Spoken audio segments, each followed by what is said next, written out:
Awesome. Well, good morning, everyone. Welcome to today's webinar. Really excited to have everyone joining us. My name is Jesus Guzman. I'm the Policy and Advocacy Director here with Generation Housing. We're a nonprofit housing advocacy organization based here in Sonoma County. Our mission to increase the supply, diversity, and affordability of housing for all of our friends, families, and neighbors, both current and future. And we want to welcome everyone to this really special event as part of our Affordable Housing Month celebration. Again, May is Affordable Housing Month. We're really excited to host this event and have all of you joining us to talk about a really exciting project that is happening right here in Santa Rosa, Lantana Homes. And so that's what we'll be sharing with you today over the next hour. But first, just a couple of housekeeping items before we jump in and introduce our fabulous panelists that will be walking us through Lantana Homes. It's the reason why we're all gathered here today. But again, housekeeping notes, just a few things. We will have a chance for audience Q&A. So if you have any questions at any point during today's presentation and discussion, please drop those in the panel. You should have a panel control at the control panel, at the bottom of your screen where there's a Q&A function. So go ahead and drop any questions there. We'll try to get to them throughout the webinar, either directly in response in the Q&A function or during the panel discussion or Q&A section as well. We also have Spanish interpretation today. So Betsy Chavez is joining us and doing Spanish interpretation. So again, to access that feature, click on the interpretation. There should be a globe icon at the bottom as well to access that. So again, thank you, Betsy, for joining us and making sure that we have Spanish interpretation available. So with those housekeeping items out of the way, want to just share a couple of notes about what our agenda looks like over the next hour. I'm going to introduce some of our panelists here to start, and we'll have a virtual tour of Lantana Homes that we'll share with everyone. We've got a couple of presentations, both from Burbank Housing and from the City of Santa Rosa's Housing Authority, discussing the project, how it all came together, why we're really excited about it. And then we'll bring folks together for a panel discussion, and that's where we'll also get a chance to do some of the audience Q&A. And before we know it, the hour will be behind us. So we've got a lot to dive into. And first, I want to introduce our one of our speakers today, Robyn van Ekelenburg from Burbank Housing. And she's going to introduce the video here in just a moment, but I want to introduce Robyn. Robyn has worked in community development for over 20 years, beginning her career in new home construction and dedicating the last 15 years to affordable home ownership programs. She has partnered with developers across the state to help create successful home ownership programs with an emphasis on project management, layered financing, risk analysis, home buyer education, and home sales. Robyn has administered tens of millions in local, state, and federal housing programs on behalf of local nonprofit organizations. She supports a number of organizations in their fund development and program management activities with an emphasis on creating affordability and sustainability. Robyn has consulted with Burbank Housing for 5 years and is its corporate real estate broker and director of homeownership. And we're incredibly lucky to have her here in Sonoma County doing this work. Robyn, welcome, and thank you so much for being here. Thank you so much for having me. I want to start off by giving a special thanks to you, Jesus, and your team and our colleagues at Generation H for making today's commemoration of Affordable Housing Month a possibility.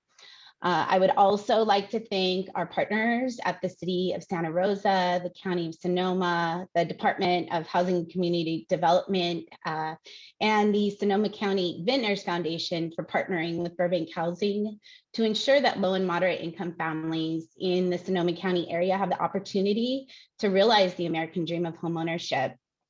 You know, homeownership has long been considered kind of the pinnacle of achieving the American dream. The problem is now many families, especially those in the high cost areas like the North Bay, it can really be an unattainable dream. And that's for a variety of reasons. Increased demand post-COVID has been incredible. Low inventory, high sales prices, and ever increasing construction costs. The homeownership, that dream of homeownership, is now that much more out of reach for our first-time home buyers than it's really ever been. It's because of these factors that it's really critical to create viable partnerships with local and state agencies like we've done here at Lantana, to ensure that the first-time home buyers that are in our community have an opportunity to purchase where they live and stay where they love.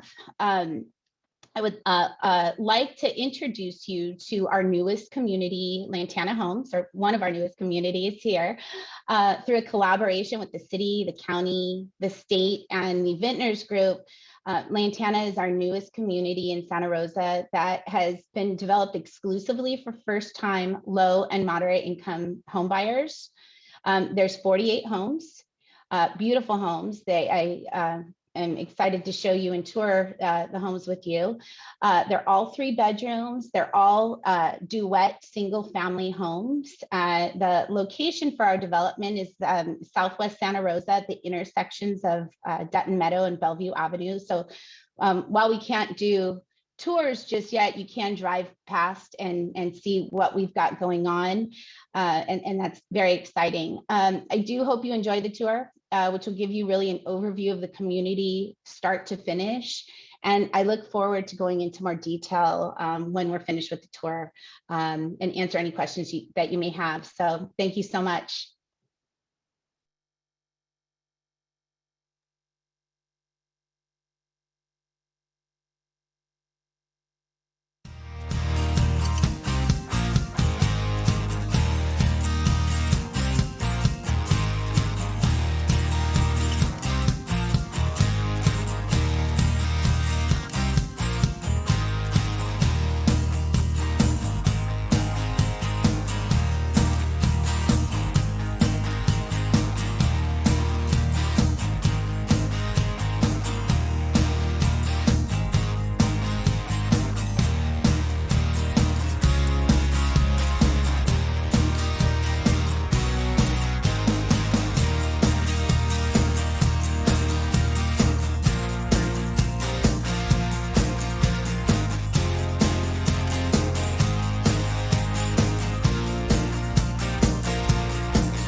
Well, thank you to the team at Burbank for putting together that really cool video. I know we in years past we would have been doing a virtual tour, and so I think we've adapted and really done. Really excited and grateful to the team. Done a fabulous job of putting that video together. I might be the only person that gets really excited about seeing all electric, by the way, which is a really great feature there. So. Robyn, I think we're going to move over to doing sort of brief presentation about Lantana Homes and doing a little bit more of a dive into the project. So I also want to introduce Karen Massey. Karen will be joining Robyn to do this presentation here. And Ms. Massey serves as a senior project manager for Burbank Housing, where she spearheads project management efforts for Santa Rosa's largest fire recovery project, 3575 Mendocino Avenue, on the north end of town, a 532 unit master planned mixed income development on the site of the former Journey's End Mobile Home Park. Ms. Massey brings extensive project management expertise to her role at Burbank Housing, where she leverages over 19 years of land use planning and project management experience, specializing in entitlements and master planning for complex land use projects throughout Sonoma County and Greater California. Prior to joining Burbank Housing, she served as Community and Housing Development Director for the City of Healdsburg. And prior to that, her time in Healdsburg, she also worked as Assistant Manager for the City of Cloverdale. So Karen, welcome. Thank you so much for joining us. And I'll turn it over to Robyn and Karen to take us through the next part of the agenda here. Great. Thank you so much, Jesus. It's a pleasure to be here today. And as Robyn said, we're very excited to be able to participate in the Affordable Housing Month. As you mentioned, I am the project manager for both 3575 Mendocino Avenue as well as the Lantana project. And on the Lantana project, I'm responsible for obtaining and overseeing the project approvals and then also helping to support construction of the site.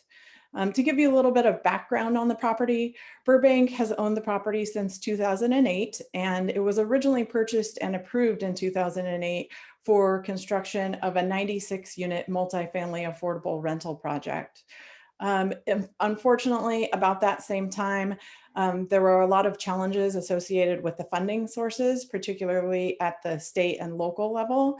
The state's multifamily housing program had challenges associated with it. And then, of course, in 2012, we lost the redevelopment agencies, which was a significant source of funding for projects, including this one. So the project did fall through as a result of funding challenges in the late 2000s. And at that point, Burbank really worked with the city to find a way to pivot the project and move it over to an affordable housing ownership project. So in 2017, in partnership with the city, Burbank redesigned the project to include the 48-unit single-family duet home ownership project that you saw in the video before you today. And we were successful in obtaining funding from the city, the county, the state, and as Robyn mentioned, the Ventnors Foundation for the project.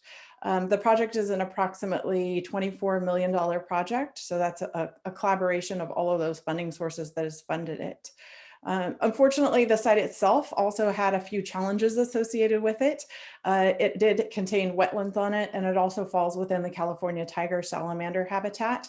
So in order to develop the site, not only did we need to obtain local approvals from the city of Santa Rosa, but we also had to obtain environmental permits from the Army Corps of Engineers, the Regional Water Quality Control Board, and the California Department of Fish and Wildlife. So all in, it took us about 2 years to secure the necessary approvals that we needed in order to get the project under construction.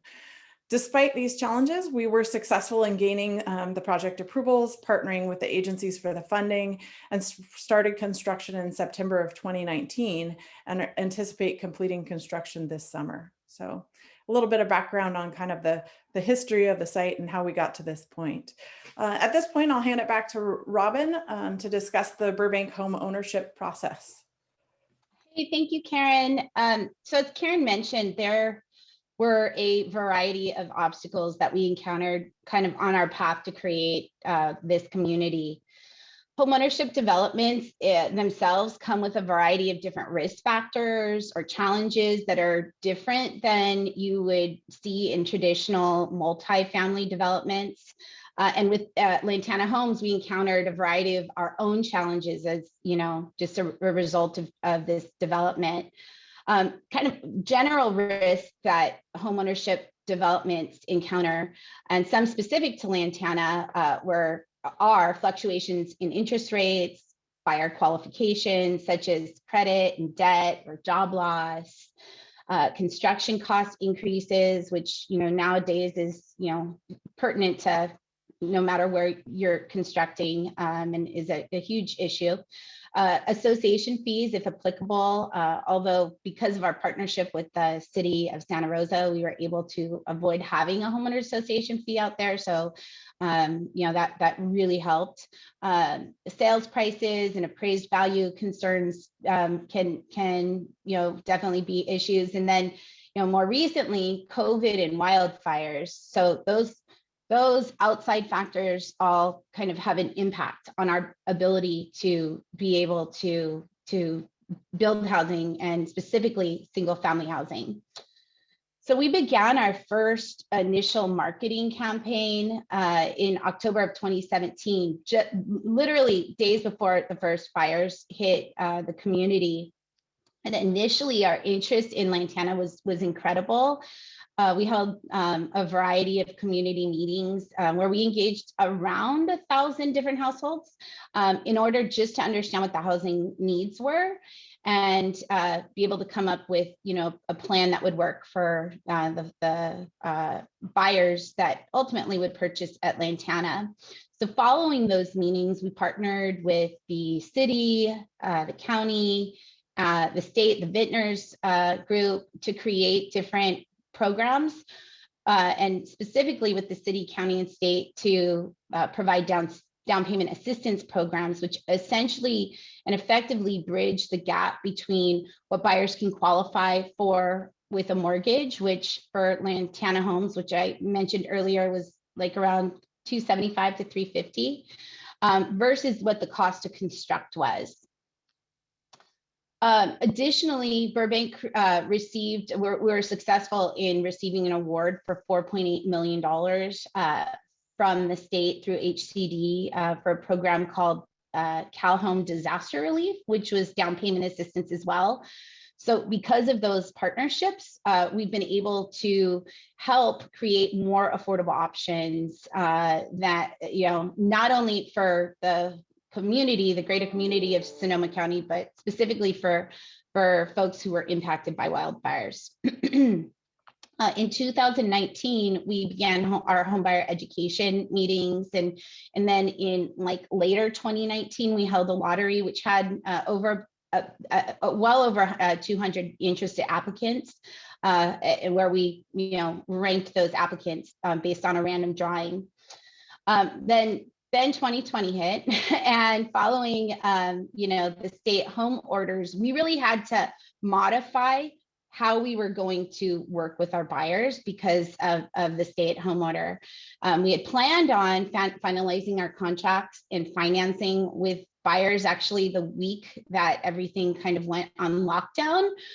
So we, like we are today, having to come up with alternative solutions to be able to help engage our families that we work with. So we went to an online virtual-based homeownership meeting forum that we use to not only work with the families that we're working with, but also to help them build community. Because a lot of what we do is not only helping people get their homes, but we also help build community. And that's, a really important component to our work in the homeownership department. So to the extent possible, we, focused on that while we could. About June of 2020, we met with all of our 48 families, obviously adhering to the shelter in place order, but we were able to meet with our 48 families individually and write contracts. And so kind of fast forward a few months now, well, almost a year now, and COVID really had an impact on a number of things. Definitely impacted several of our buyers that we had lined up and in contract. But what we're able to do is continue to engage families in not only one-on-one, but in virtual settings to help kind of monitor their credit and their debt and their job situation so that we could get ahead of any obstacles that folks might encounter. And we're thankful to say that like the vast majority of the families that we started with are still with us today. And so it's a testament to, and I'll give a shout out here to the team, because it's certainly not just me. I work with Roxanne Kidney and Jose Caballero from our office, who, I mean, this is dedication, lots of night meetings, lots of weekends that go into making this happen. But it was because of their hard work engaging the families that we have a group of families that mostly have been able to stay with us since the beginning. And I think that's great. So now we're nearing the completion of Lantana, and we're beginning to coordinate the kind of the final components and pieces that go together to be able to start welcoming people into the community. So while not without challenges, and we definitely saw, a number, we are inspired to be a part of so many local residents' journey to home ownership. And anyway, just excited to be a part of it. This is. Thank you, Robyn. And yes, a tremendous amount of work that's gone in to this project, and a big thank you to everybody involved in the team there. As you said, a lot of other folks also involved that aren't with us here necessarily today, but expressing our gratitude to them and their work as well. So Robyn, Karen, thank you so much. We'll have you come back here in just a moment for the panel discussion, but I want to move on to inviting and introducing Megan Basinger from the City of Santa Rosa's Housing Authority. And I'm just going to take a brief moment here to introduce Megan before I turn it over to her to give the city's perspective and experience with working and partnering on this project. So Megan is currently the interim director for the City of Santa Rosa's Housing Authority and oversees the Santa Rosa Housing Trust and the rental housing assistance programs, both of which are responsible for improving the quality and affordability of housing in the city of Santa Rosa. Megan began her career as a planner with the County of Marin. In 2004, Megan joined the City of Santa Rosa and began working on affordable housing developments. And during this time, she coordinated the opening and expansion of the Samuel L. Jones Hall Homeless Shelter, administered the city's community development, block grant, and home grant programs, and coordinated affordable housing loans for developments throughout the city. Megan received her Bachelor's of Science degree in City and Regional Planning from Cal State, Cal Poly, San Luis Obispo, and she earned a Master's in Public Administration from Sonoma State. So Megan, welcome. Thank you so much for joining us, and I'll turn it over to you. Great, thank you so much, Jesus. It's incredibly exciting for the Housing Authority to have this project coming to fruition.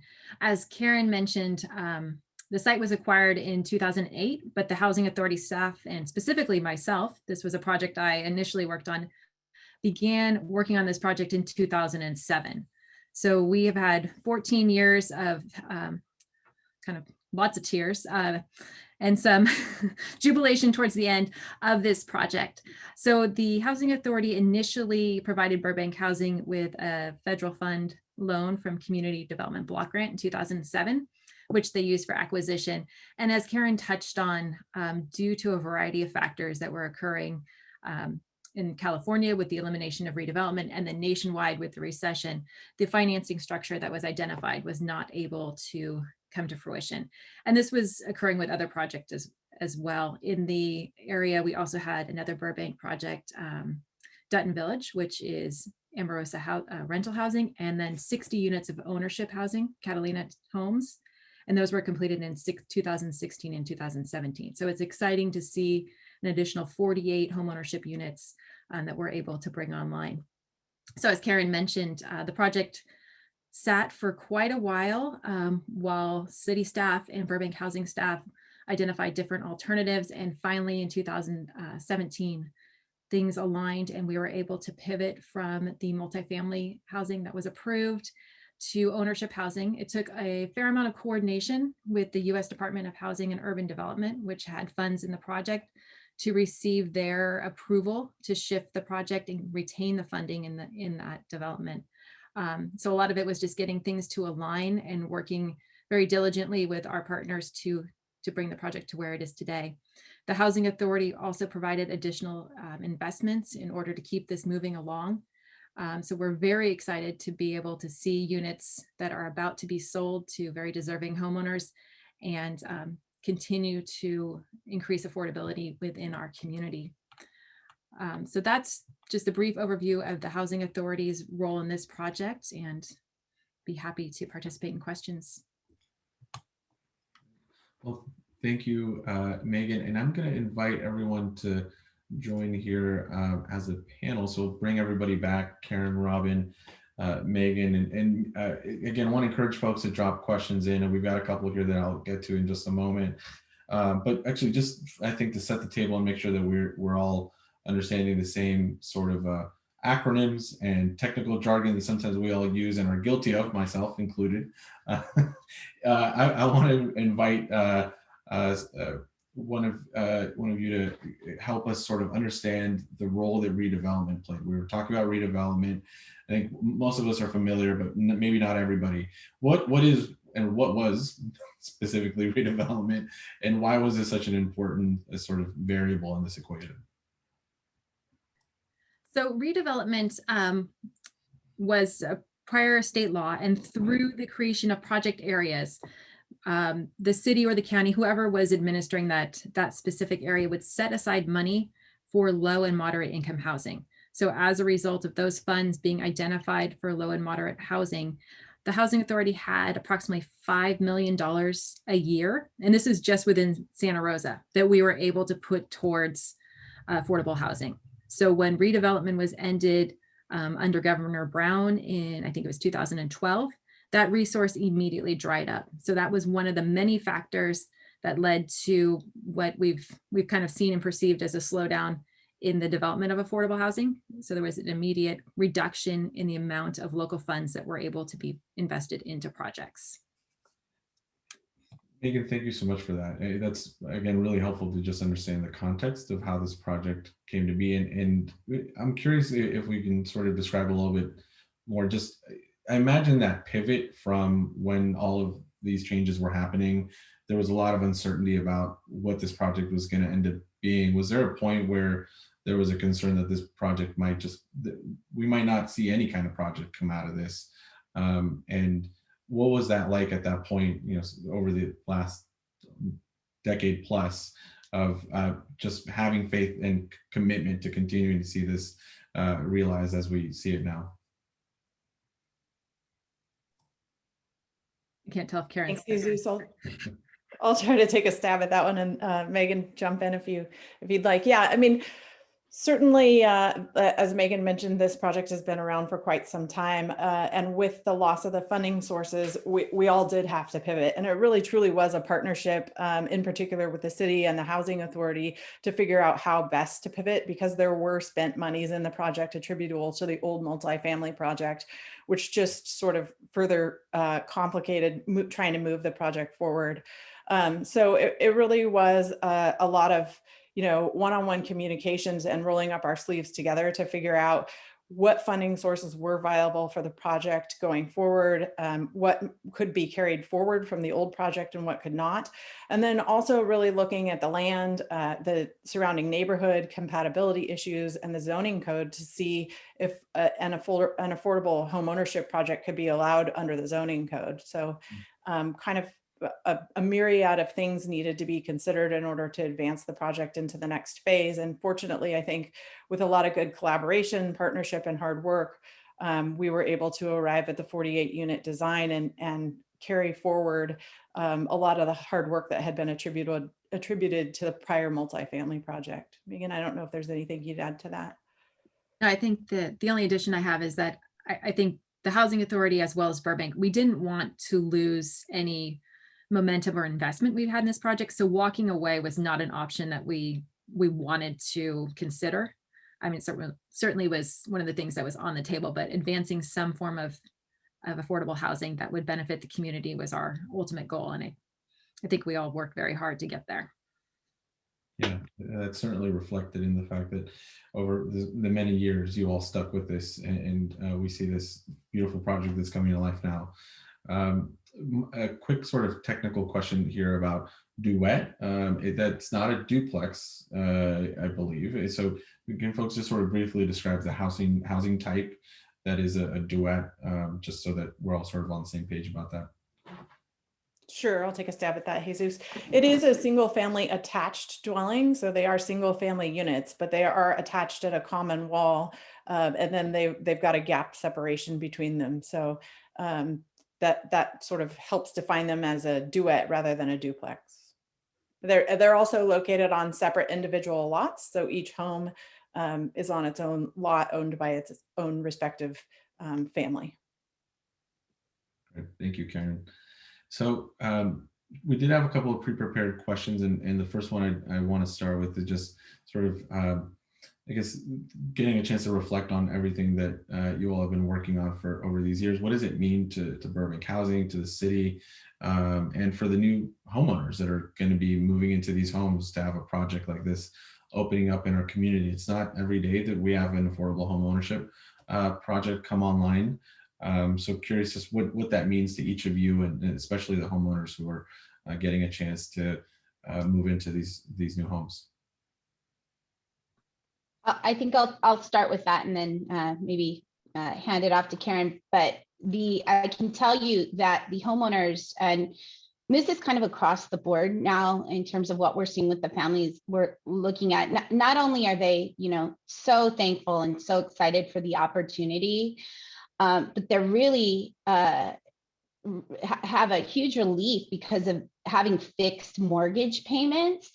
The fact is, particularly post-fire, is every one of our buyers that we work with, not everyone, but I'd say close to 95% of the buyers that we work with see annual increases in their cost of renting. And especially after COVID, I think that the view of what matters in housing is probably, even more critical now than it was before. People don't want to lose that opportunity. So from the buyer standpoint, one, being able to have a new home with great features in the community they love is so wonderful. But two, being able to really know that my payment's not going up and I'm not going to lose, my housing is probably the biggest takeaway that I think we have seen, being a part of this development.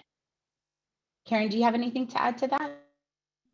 I would just say, we've talked about how long the project has been around and a lot of the challenges in getting it to this point. And I know I speak for both Burbank and Megan as well when we say that we're just thrilled to be at this point that we can finally bring 48 more units to the community. It's in such dire need of not only housing, but affordable housing, and especially post-fire. So we're really pleased that we have brought this project to fruition, and hopefully by the end of the summer, we'll be able to hand these units over to families, and we'll have an active and thriving community out there shortly. But I would add on a personal note, these projects can be so challenging, this one in particular, that oftentimes we as professionals get bogged down by the process and the challenges. Of course, we keep swinging at it to knock these things down and push these projects over the finish line. But really the most rewarding part for me personally is when you get to engage those home buyers and you can meet with them one-on-one and hear their stories and understand the positive impact that this opportunity is having for them in their lives. I've had the opportunity to do that in my career a couple of times, and it's really been kind of the most meaningful and rewarding parts of doing this work. It makes all of the frustration and banging your head against the wall well worth it. So we're extremely pleased to be able to bring these units to the community. And I'd say from the Housing Authority's perspective, it's great to be able to provide families with long-term stability, like Robyn indicated. And then also as situations change for households and they need to sell, we have the ability to bring in new income qualified home buyers. So we're able to turn these units over to other families that will be able to have long-term affordability and stability in the community. I'm curious about the down payment assistance component of the program, because we have a median home price of 700,000 for a home in Sonoma County. It seems to be getting ever more expensive. And down payment assistance or down payment for a home with that median home price is really out of reach for a lot of people. At 20%, which is what we see on average for down payment on a home like that, we're talking several $100,000 on down payment. That's really hard to come up with. So I'm curious to hear a little bit about sort of what went into the down payment assistance component of this program. That's one of the biggest hurdles that most folks have of just getting into a home. And that seems to be a really important part and feature of the program that you all put together. So could you all sort of walk us through a little bit more about sort of what went into it and what the challenges were and just how important that was to the program itself? Yeah, I think I could take that one, Jesus. So, we at Burbank, we build our homes and sell them for really the cost to construct, right? So unlike a typical market rate developer, which sometimes can be in line with what the market value is in that any particular area, sometimes it's a little lower. But regardless of what the price is, none of the families that we work with and really any of the communities that we work and serve can afford that cost. Because it's much higher than what our low and moderate income families can afford. So there were challenges in terms of finding available financing, particularly through the state, up until the end of 2019, and we were able to get funding allocated from HCD, Department of Housing and Community Development. In addition to that, we had some of the loans that we had with the Housing Authority that may be used in terms of like the construction will be rolled into down payment assistance for our families, so they'll stay in there. And then we also, as we mentioned earlier, have a partnership with the County of Sonoma, and so have a down payment assistance program through them as well. So we kind of look at everyone individually when they come to meet with us to see what kind of financing, one, do we have available, and two, does it take to help this income group or this household qualify. And I gave you averages, but for our low buyers, it's around 250 to 275. The thing that we have, going for us right now is interest rates are lower than they were a year and a half ago. So that's definitely been helpful, when we are initially pre-qualifying people. So we kind of put a package together in terms of qualifying. And then for our moderate income families, they qualify for anywhere from like 350 to 395 for a mortgage. In all cases, we try and avoid PMI for buyers because that's just like another added expense that makes the affordability piece a challenge.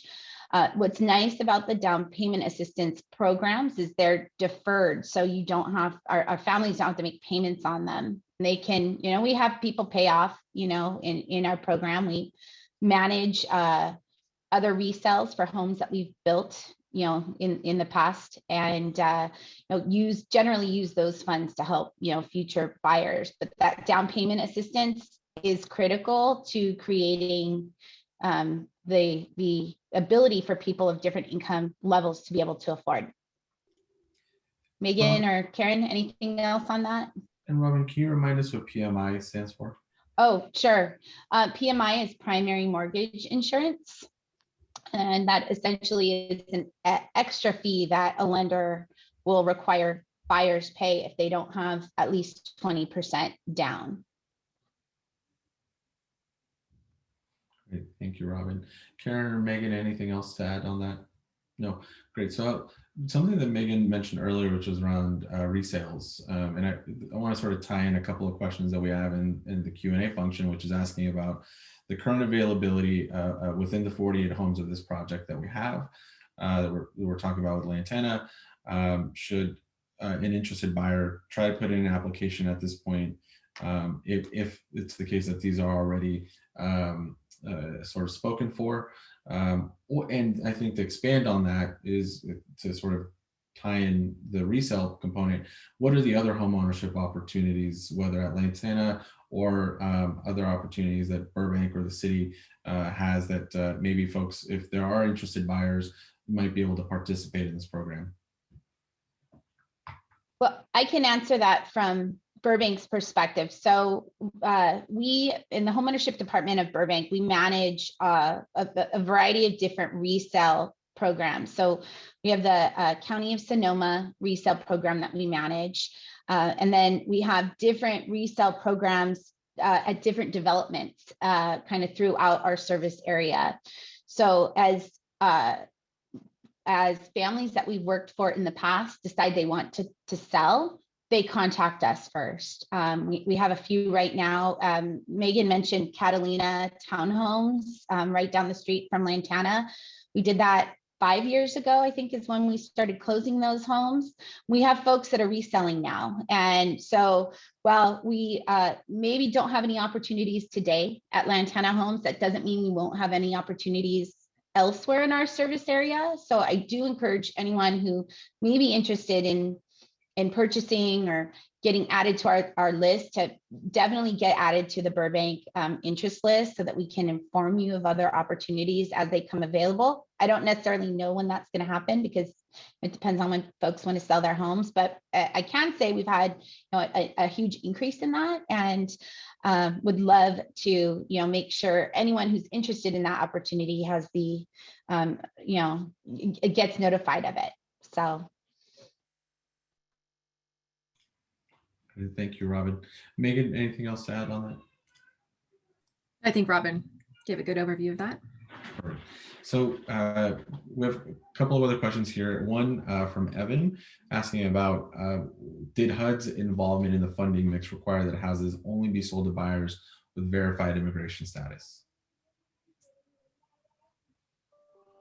So the HUD funding does require that we have one household member who is a documented resident. And part of the information that's collected for any participant in a federally funded program through the CDBG or home program would be household size, income, race and ethnicity, and then there would be some indication of their documentation. Great. Thank you. Thank you, Megan. And then we have, I'm going to move on to the next question here, which is around how many acres is the project and what is the zoning density for the project? And I'll sort of add to that question as well to ask whether home ownership programs themselves, or let me rephrase that, whether when thinking about creating a project that is for sale like this, does the housing type sort of influence, is that influence as well? In other words, is it a little bit harder to do multifamily for sale, or is there any difference there on that front? So again, just the acreage, the zoning, and whether the housing type is influenced by it being for sale. I'll take a stab at that. I was just doing a little bit of quick math in order to remind myself of the answers to those questions. So the project site overall is a little under 4 acres. It's about 3.8 acres in total. With 48 units on that 3.8 acres, you come to just under 13 units to the acre. The city does have a policy within their general plan that requires you to hit the midpoint of the zoning district. And so we were able to achieve that. I think the high of the zoning district was 18 dwelling units to the acre. So we got right in there in the middle and hit the policy objectives of the city. With regard to whether or not one multifamily project versus an affordable home ownership project is more difficult, one or the other is more difficult. From a zoning and process perspective, I would say it really depends on your underlying zoning district and what uses are allowed by right. Some uses within the zoning district can just be approved with design review. This particular project required a conditional use permit because of the single family attached nature of the product. Also a subdivision map, obviously, to divide the project site into the 48 units.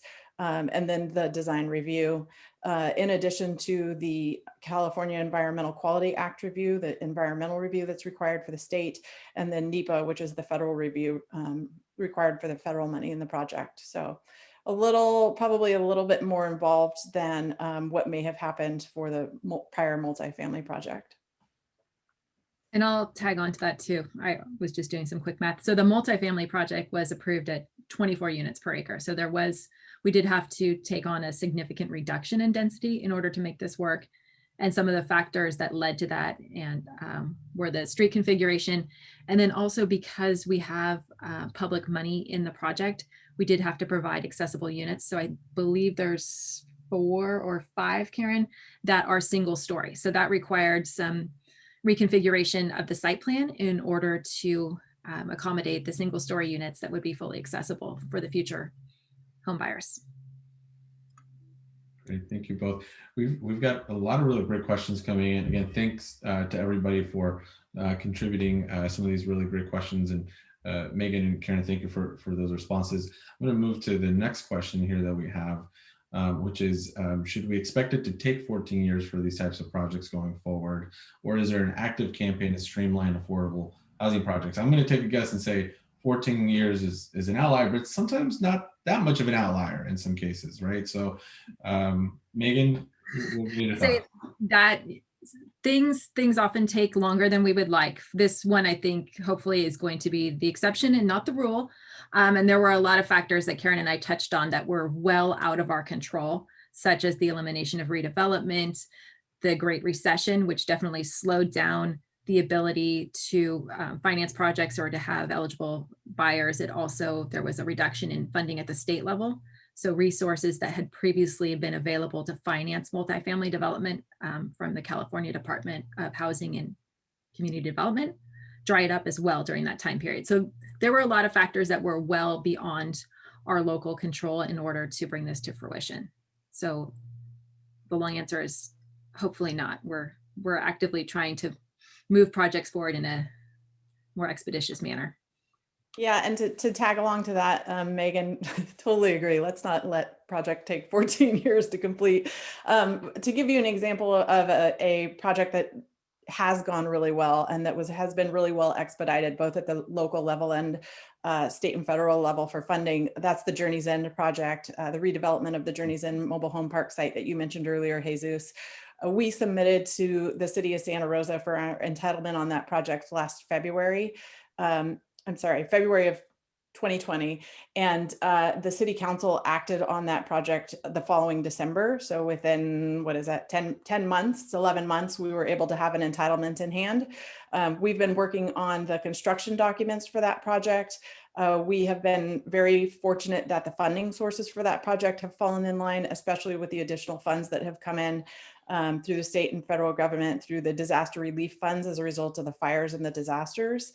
And we anticipate coming out of the ground for the first phase of that project, which would be 94 units this fall. So it is possible, and sometimes the stars and moons do align, along with a lot of great work and collaboration with our partners. And so we're excited about that project as well. Yeah, that's a wonderful project that we're really excited to see coming online here soon. I believe, Karen, does construction start this summer for that, this fall?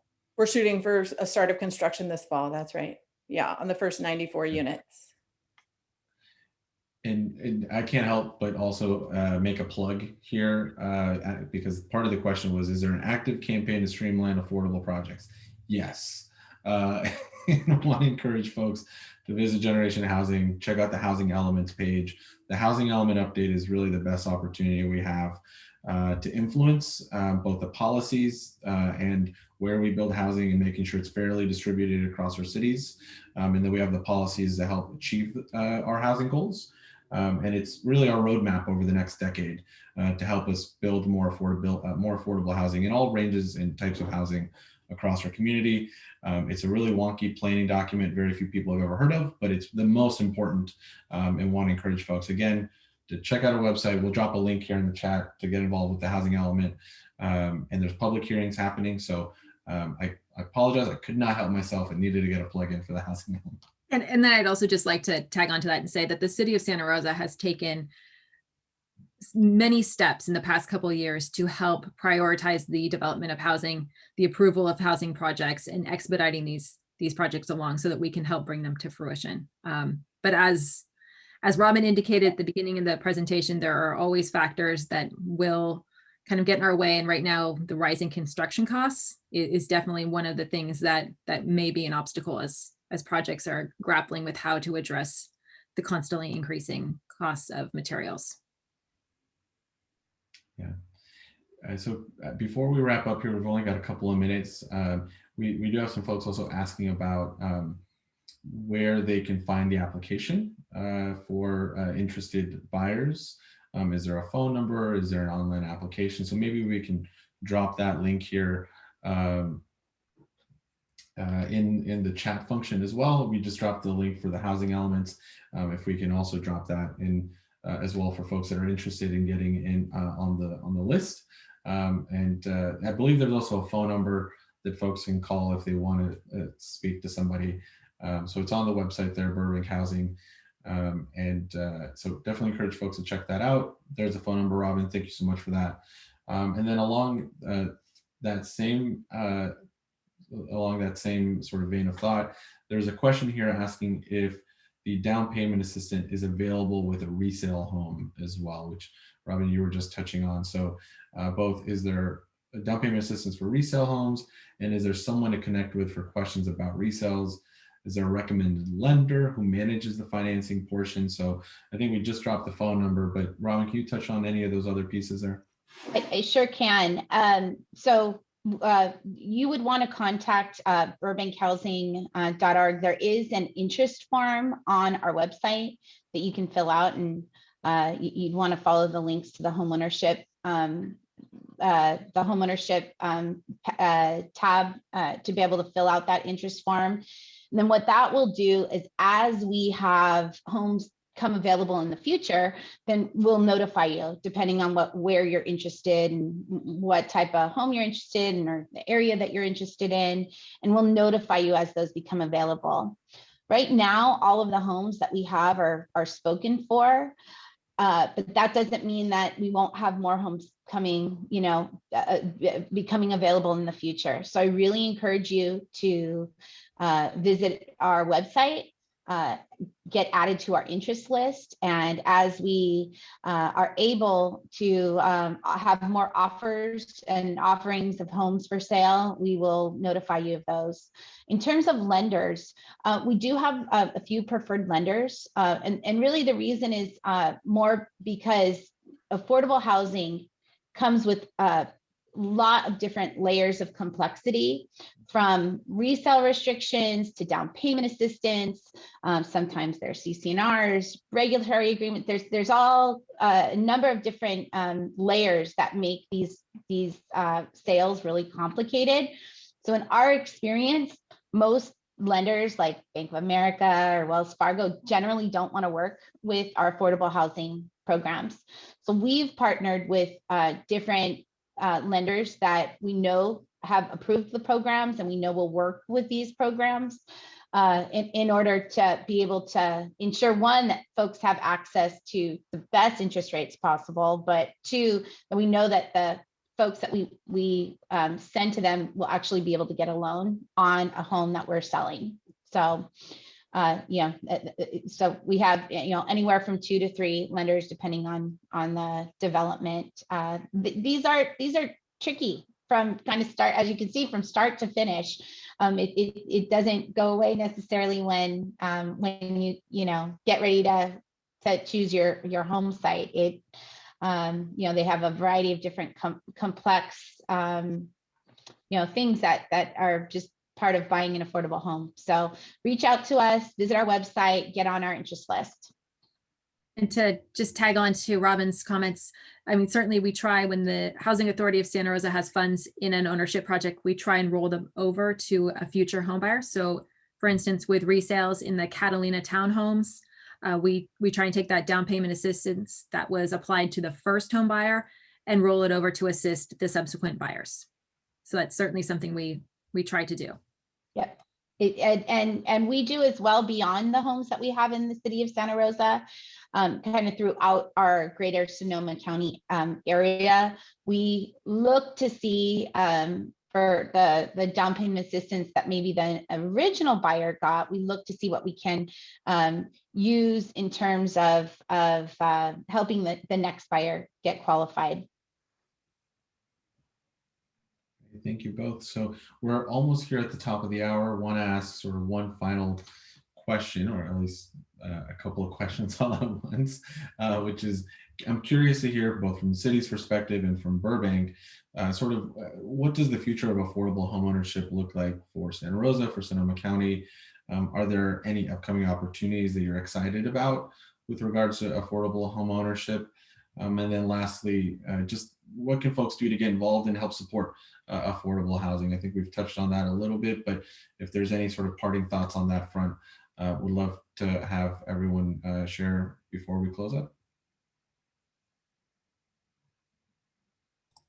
I just took a quick look at our upcoming project list, and I don't think we have any additional at this particular moment in time ownership opportunities on our horizon, but that doesn't mean they can't come to us.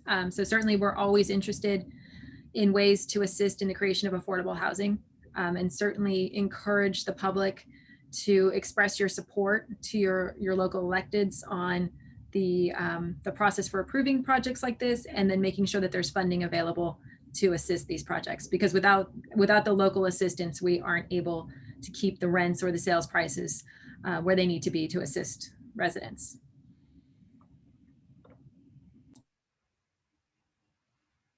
Great. Thank you, Megan. Karen? Yeah, thanks, Jesus. I would echo Megan's sentiments and just add that I think having the public's perspective and contribution into these discussions is a really important component.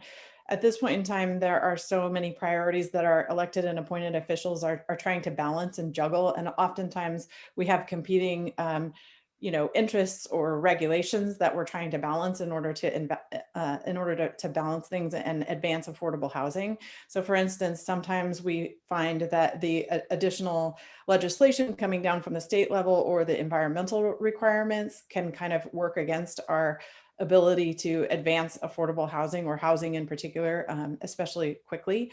And a lot of times they add additional costs to the project. So I think just as we go forward, especially with costs to construct increasing dramatically, it's important to keep that balancing act in mind and make sure that not only are we protecting our environment as we allow for new development, but we're proposing legislation and restrictions that also support that new development. So